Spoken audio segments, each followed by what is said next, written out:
Halo semuanya, kembali lagi bersama saya Jovita Sari. Di sini saya akan membahas coding saya yang akan menghasilkan output berupa frekuensi dan transisi pada kasus di sebuah desa.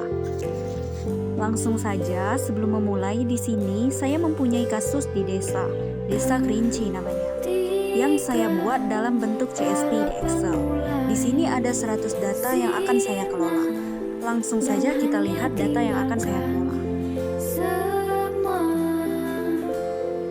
Di sini ada ID, kasus, dan waktu. Dan ada 100 data. Ada pencurian kopi, pembobolan rumah, pencurian motor, KDRT, perkelahian, sengketa tanah, harta warisan, dan hal-hal ini yang sering terjadi di sebuah desa. Oke, sekarang kita buka ini coding yang sudah saya siapkan. Saya akan jelaskan fungsi-fungsi dari coding ini agar outputnya bisa dipakai. Sebelumnya, jika kalian belum ada Pandas dan Matplotlib, kalian bisa menginstal di Command Prompt. Import CSV di sini digunakan untuk membaca file.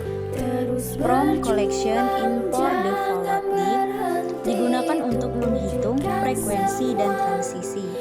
Import Pandas digunakan untuk mengkonversi kasus menjadi data frame. Import Matplotlib digunakan untuk membuat grafik dan visualisasi. Di sini ada filvet untuk membaca kasus. Di sini saya menggunakan kasus desa.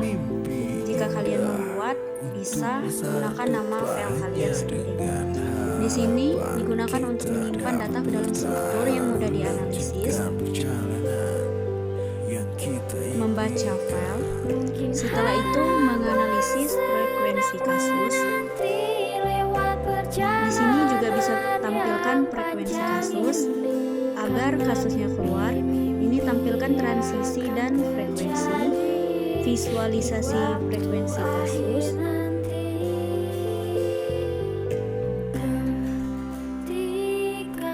dan buat grafik transisinya.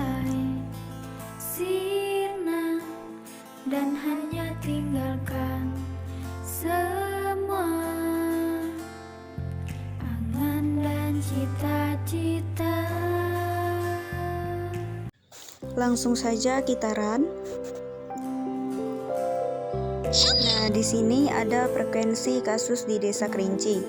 Pencurian kopi dalam 1 tahun bisa terjadi 22 kali. Pencurian motor 12 kali. Pembobolan rumah 13 kali, KDRT 16 kali, perkelahian 15 kali, sengketa tanah 9 kali, perebutan harta warisan 11 kali. Di sini juga ada grafik transisi antar kasusnya. Ini merupakan gambar visual frekuensi kasus di desa. Sengketa tanah paling dikit, ada juga harta warisan, pencurian motor, pembobolan rumah, perkelahian, KDRT, dan paling banyak pencurian kopi. Oke, sekarang kita lihat grafiknya.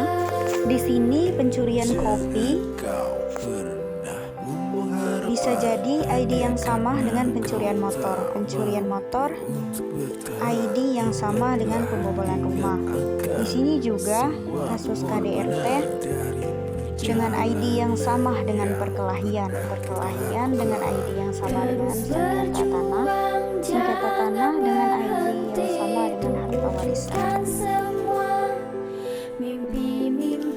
Ini merupakan tanda berapa kali kasus itu dilakukan dalam setahun.